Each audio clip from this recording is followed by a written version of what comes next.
Lot-Lot de Leon isiniwalat na ang baho ng kinakasama ni Nora Aunor na si John Mendez sa matagal na panahon.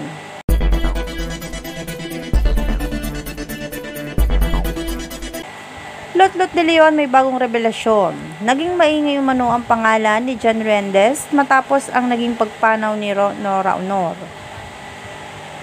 Naging palaisipan kasi sa marami kung sino at ano ang ugnayan ni Nora sa taong ito. Matatanda ang una ng linaw at inamin ni Nora Aunor na wala silang relasyon at pawang magkaibigan lang sila. Ngunit hindi naging sang-ayon ng marami dito. Marami kasing issue ngayon na lumalabas maging ang tunay na relasyon nito. Ayon pa sa mga anak ni Nora, marami raw silang hindi gusto para sa taong ito. Marami kasi ang nagsasabi na hindi raw nito kasundo ang mga anak ni Nora. Pilit lang daw na inilalapit ni Nora ang loob nito sa kanyang mga anak.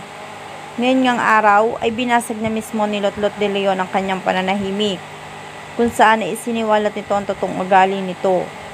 Dahil daw sa sobrang pagmamahal nila sa kanilang ina at bilang respeto, ay tinanggap nila ito ng labag sa kanilang kalooban. Umpisa pa lang daw ay hindi na nila ito tanggap. Lalo na raw, habang tumatagal ay lalo raw nilang nakikilala kung ano ang totoo nitong pagkatao. Marami kasi ang nakapansin na hindi ito madalas makita sa burol ni Nora maging ang natapos na libing nito. Hindi raw ito nagpakita. Ayon pa sa usap-usapan ay tanging ang yaman lang daw ni Nora ang nais nito kaya kinuha nito ang kanyang loob. Bagamat hindi raw inamin ng mga ito ang relasyon nila para kay Nora ay malapit na kaibigan niya lang daw ito. Kaya gano'n na lang daw ito kalapit dito.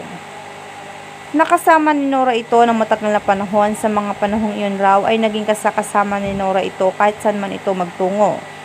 Kahit nga daw ang mga flight nito abroad ay ito pa rin ang kasama niya.